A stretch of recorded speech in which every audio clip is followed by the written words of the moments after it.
কাজে দেখান। ঈদুল আজহার আগে রামেসা হত্যাকারীকে প্রকাশ্য দিবালোকে লাইভে এনে ফাঁসি মৃত্যুদণ্ড কার্যকর করে বাংলার জমিনে ধর্ষণকে থামিয়ে দেন, ঠিক কিনা? এই সুলাইমান পয়গম্বরের যুগে একটা মেয়ে নিজের সুন্দরের কারণে পড়েছে বিপদে। কিসে পড়েছে? যে দেখে সে হালে বিয়ের প্রস্তাব দেয়, আরে কুপ্রস্তাব দেয়, আই লাভ ইউ বলে, আই লাইক ইউ বলে, আই মিস ইউ বলে। কিন্তু সকলে জানে আমরবেকল না দিলেও ইন্টার তো মুহূর্ত তিন মেয়ে বলেছে আমাকে কুপ্রস্তাব দেয়, ইফটিজিং করে। এই মনে করেন শাপলাপুরের একজন সুন্দরী সব সময় ইফটিজিং এর শিকার হয়। মেম্বারের কাছে বিচার নিয়ে যায়। প্রথমে মেম্বার সাহেব জ্যামগাটের একজন বকাটে আমাকে ইফটিজিং করতে চাই, আমি আপনার কাছে বিচার চাই। মেম্বার সাহেব মেয়ে দেখে ফেলেছে, বিচার দিতে গিয়ে মেম্বার সাহেবের কাছে বিচার চাইতে মেম্বার বলে যে দেখুন বোন, তোমাকে কোনো ছেলে ডিস্টার্ব করতে পারবে না, তুমি যদি আমার প্রস্তাবে রাজি হও হইলে বিয়ে করো, নইলে অন্য কোনো ব্যবস্থায় আসো, কেউ তোমাকে একটু শব্দ করতে পারবে না, তুমি যে সুন্দরে সুন্দর আমি নিজেও খটকাই গেছি। নাউজুবিল্লাহ বলেন। এরকম মেম্বার আছে না নাই? মেম্বারকে বলছে থোবা থোবা, কার কাছে বিচার চাইতে এলাম সে তো আরো বড় লম্পট। চেয়ারম্যানের কাছে গেল, চেয়ারম্যানকে বলছে শাপলাপুর জ্যামঘাটের কিছু বকাটে আমাকে ইফটিজিং করে। মেম্বারের কাছে বিচার দিয়েছিলাম, মেম্বার আমাকে ইফটিজিং করতে সেইছে, আমি আপনার কাছে এসেছি, দয়া করে আপনি বিচার করেন, আমাকে সেভে রাখেন। তখন চেয়ারম্যান যখন মেয়েকে দেখলো, চেয়ারম্যানও খটকাই গেল, বলে এত সুন্দর নারীর জীবনে দেখি নাই, অবাজি মেয়ে এরকম সুন্দর হতে পারে। চেয়ারম্যান বলছে বোন, আমি এলাকার প্রভাবশালী চেয়ারম্যান, তুমি যদি আমার বউ হও আমি এলাকার রাজা, তুমি হবে রানী, রানীর হাল হতে থাকবে, কোনো বকাটের বুকের পাটা নাই, আমার বউ হওয়ার পরে তোমাকে ইফটিজিং করে ওর কলিজা ছিঁড়ে ফেলবো, তুমি একটু আমার সাথে রাজি হয়ে যাও। এটা আরেক লম্পট। এটা কি আমরা বুঝতে লেগেন না হতা?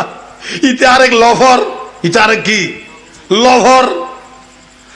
তোমার সামনে দুইটা রাস্তা, হয়তো সম্মতি দাও তোমাকে বিয়ে করে বৈধ পন্থায় নিয়ে আসবো, আর যদি বৈধ পন্থায় না আসো তাহলে অন্য পথে হলো আমার হৃদয়ের তামান্নাটা পূরণ করো, তুমি যে সুন্দর যত কিছু চাও যা চাও দেব।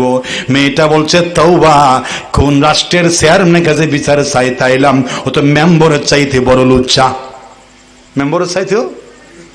তখন সে করলো কি, চেয়ারম্যান বাদ দিয়া এমপির কাছে চলে গেল। কোথায় চলে গেল? এমপির কাছে গেল। এমপির কাছে গিয়ে বলছে এমপি সাহেব সবগুলো শোনাইলেন, এখন আমাকে বাঁচান, আমার এই রক্ষা করেন, আমি ইফটিজিং এর শিকার হই সকাল সন্ধ্যা। এমপি সাহেব এক নজর সুন্দরের দিকে তাকায়া ওর হোঁশ নাই, ও অজ্ঞান হয়ে পড়েছে। বলছে এত সুন্দরে সৌন্দর্য নিয়ে কেমনে শাপলাপুরে থাকবে মুশকিলিতে, আমি এলাকার এমপি, প্রভাবশালী এমপি, আমার ধন বলের কোনো অভাব নাই, তুমি যদি আমার প্রস্তাবে রাজি হও হয়তো বিয়েতে বসো, নইলে একটা চুক্তিতে আসো, তোমাকে কোনো প্রকারের ছেলেরা শব্দ করতে পারবে না, আমি সব সামলে নেব, তুমি একটু আমার সাথে একমত হও। নাউজুবিল্লাহ হন। দেখুন কি এক লাইনের মাঝি,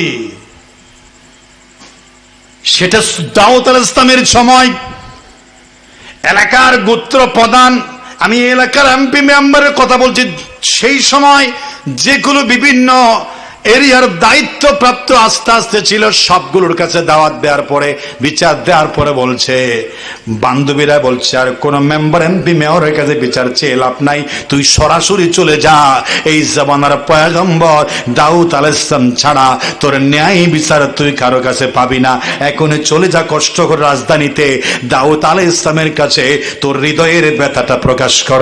জোরে বলেন সুবহানাল্লাহ। কষ্ট করে চলে গেল দাউদ নবীর কাছে, যাওয়ার পরে সালাম দিয়ে সব কিছু বুঝাইলেন, বুঝানোর উপর বলছে আমাকে সবাই প্রিজিং করতে চাই, এখন আমি কি করব, আমাকে সেভ করেন।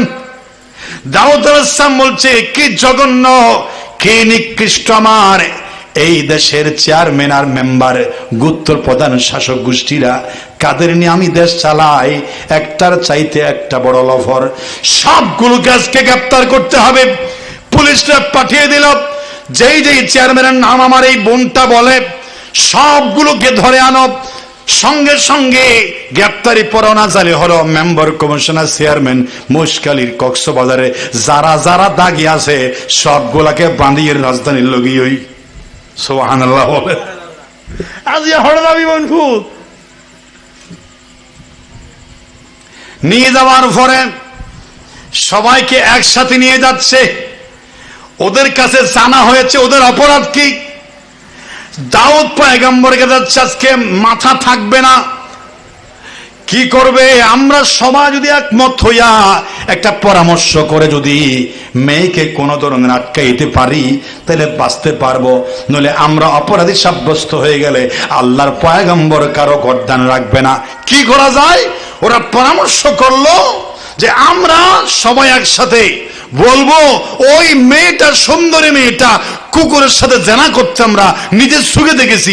সবাই যখন বলবো 9 জন সাক্ষী আমরা তৈরি করব, অতিরিক্ত 9 জনকে টাকা দিয়া, বান্ডিল দিয়া, লোভ দেখায়া 9 জন সাক্ষী রেডি করলো। তোমরা বলবা আমরা নিজের চোখে দেখেছি এই মেয়েটা কুকুরের সাথে জানার চেষ্টা করেছে। এটা যখন দেখবে, প্রমাণিত হবে, তখন নিকৃষ্ট মেয়ে হিসাবে তার মৃত্যুদণ্ড হবে, আর আমাদের কিছুই হবে না, আর আমাদের হলো অসুবিধা নাই। যার কারণে আমরা শাস্তি পাবো, তাকে আগে শেষ করে দিই, তাকে আগে করে দিই। সবাই বলল আপনি স্যার মামলার শুনে আমাদের হাজির করেছেন, এই মেয়েটা কেমন পয়গম্বর আপনি কি জানেন? বলে কেমন?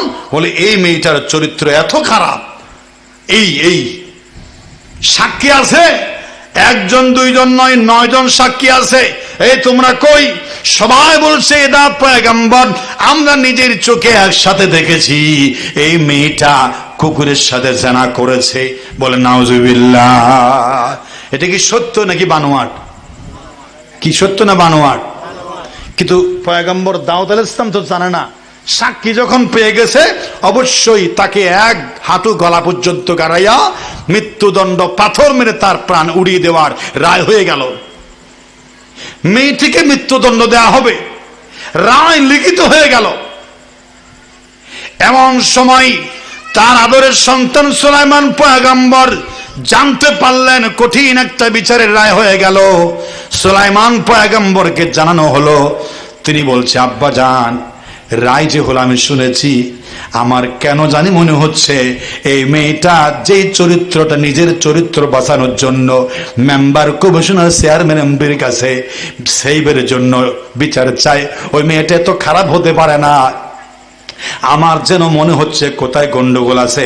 আপনি আমাকে 3টা দিন সময় দেন, আমি একটু এই বিচারটা পূর্ণ তদন্ত করার সময় চাই। যদি এরপরে প্রমাণিত হয় আপনি মৃত্যুদণ্ড দিবেন, আমি একটু 3 দিনের সময় চাই, আমি একটু নিজের থেকে তদন্ত করতে চাই। 3 দিন সময় দেওয়া হোক, 3 দিনের মাধ্যমে আমি প্রমাণ করতে পারলে পারবো, নাহলে আপনি মৃত্যুদণ্ড দিয়ে দিন। কে বলছে? সুলাইমান আলাইহিস সালাম। তিনি এখনো নবী হন নাই, এখনো যুবক, এখনো সন্তান হিসেবে আছেন। বাবা বলছে ঠিক আছে, তুই যখন পরবর্তী রাজা, আমার রাজপুত্র, এবং তুমি যে বিচক্ষণ সেটা আমি জানি, তোমার কথা যখন বলেছ তুমি চেষ্টা করে দেখো, আমার কেন জানি উল্টা পাল্টা লাগতেছে। তারপরে যখন সাক্ষী যখন রেডি, আমাকে তো কোরআন অনুযায়ী, দাওয়াত অনুযায়ী বিচার করতে হবে, জাবুর অনুযায়ী। 3 দিনের সময় চাইলো। 3 দিনের সময়ের ভিতর কাজ শুরু করেছেন কে? হযরত সুলাইমান আলাইহিস সালাম। 9 জনকে 9 কামরায় রাখেন। 9 জন যারা সাক্ষী দিল, 9 জনকে 9 কামরায় রাখেন। আর বাবাকে বলছেন আপনি আমার সাথে আসেন। আর 2 জন মানুষ বা 3 জন মানুষ রাখলেন। দাউদ আলাইহিস সালাম সাথে আছে সুলাইমান পয়গম্বর।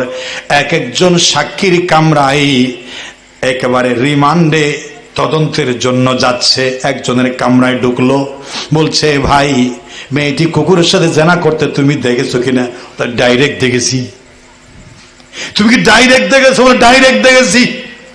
না কেমনে বলতেছি? সুলাইমান পয়গম্বর বলতেছেন দেখেছেন, ভালো কথা। বলো, যে কুকুরের সাথে জেনা করেছিল কুকুরের কালারটা কি ছিল? কুকুরের কি ছিল? খনরগর ছিল। কুকুরটার কালার কি ছিল? কুকুরটা কি মোটা ছিল নাকি চিকন ছিল? লেখক তুমি লিখে নাও, প্রথম সাক্ষীর জবানবন্দি লিখে নাও। কুকুরটা সাদা ছিল, স্বাস্থ্যবান ছিল, কম বয়সের ছিল, লিখে নাও। দরজা বন্ধ করে তদন্ত নেওয়ার পরে তাকে বাইরে থেকে তালা মেরে দ্বিতীয় সাক্ষীর কামরায় ঢুকলো। দাউদ পয়গম্বর সহ, লেখক সহ। ভাই, ওই কুরহিত কাজ করতে তুমি নিজে দেখেছো তো? দেখেছি, অবশ্যই দেখেছি। ভালো কথা। ওই পশুটার কালার কি ছিল? এখন কালার নিয়ে কোনো আলোচনা তো ওদের ওখানে মজলিসে হয় নাই। ও বলছে কালো ছিল, আর দ্বিতীয় সাক্ষী বলছে সাদা ছিল। বলে কুকুরটা কি স্বাস্থ্যবান ছিল নাকি চিকনা ছিল? বলে চিকনা ছিল। মাথায় একটা গবেষণা করে মন করা বলতেছে, একটা বলতে তো হবে, নাহলে তো আবার সন্দেহ করবে। বলে কালো ছিল, বলে চিকন ছিল। লিখে নাও জবানবন্দি। আরেক সাক্ষীর কাছে গেল, ভাই কুকুরের কালার কি ছিল? বলে হলুদ কালারের ছিল। আরেকজন বলে ধূসর কালারের ছিল, ইয়েলো কালারের ছিল। আরেকজন বলে রেড কালারের ছিল। 9 জনের কালার 9টা। বাবাকে বলছে, বাবা এবার বুঝেছেন তো, একটা কুকুর কখনো মোটা চিকন, একটা কুকুর কখনো সাদা কালো লাল নীল হলুদ হতে পারে না। এটা তাদের বানানো কুকুর, কোনো জেনা করে নাই। নিজেরা অপরাধ থেকে বাঁচার জন্য এক সল্লা হয়ে এই মেয়েটিকে বাঁচানোর জন্য তারা প্ল্যান করেছে। প্রমাণিত হয়ে গেল, ঠিক কিনা? সুলাইমান পয়গম্বর এই কথা বলার পর দাউদ আলাইহিস সালাম সবাইকে জায়গায় জমা করে একটা মেয়েকে মৃত্যুদণ্ড, মিথ্যাপবাদ দেওয়ার অপরাধে তাদের শাস্তি দেওয়া হলো, এবং মেয়েটিকে ছেড়ে দেওয়া হলো, এবং মেয়েটিকে সসম্মানে ইজ্জত দেওয়া হলো। বলে দেওয়া হলো, এই মেয়েটিকে কেউ ইফটিজিং করলে তার কেউ শাস্তি ভোগ করতে হবে। এই আল্লাহর পয়গম্বররা, এই নবী একমাত্র ইনসাফ বিচার কোরআন দিয়ে, আসমানি কিতাব দিয়ে করেছে। এদেশের মানুষেরা আজ স্বাধীনতার পর থেকে পর্যন্ত ব্রিটিশের, পাকিস্তানের, ভারতের, আমেরিকার, রাশিয়ার মানুষের তৈরি আইন কানুন বিধান দিয়া রাষ্ট্রের বিচার করতে চাই। অপরাধ দিন দিন বাড়ে, অশান্তির আগুন জ্বলে। আল্লাহর কোরআন ছাড়া মানুষের শান্তি কেউ আনতে পারে। এজন্য অনেকেই বলছে যেই বিচার এখন চলে, যেই বিচারে ধর্ষণ বাড়ে, যেই বিচারে হত্যা বাড়ে, যেই বিচারে ইফটিজিং বাড়ে, যেই বিচার ব্যবস্থায় চাঁদাবাজি, টেন্ডারবাজি, হত্যা ডাকাতি বাড়ে, সেই ব্রিটিশের বিচার ব্যবস্থার মুখে আমি থুতু নিক্ষেপ করি। কোরআনের রায়টায় রায়েম হোক দায়েম হোক, সেটাই আমি দিল থেকে কামনা করি। আমাকে ফাঁসি দিলেও সে কথাই বলবো, এই বিচার ব্যবস্থার মুখে আমি থুতু নিক্ষেপ করি, ঠিক কিনা?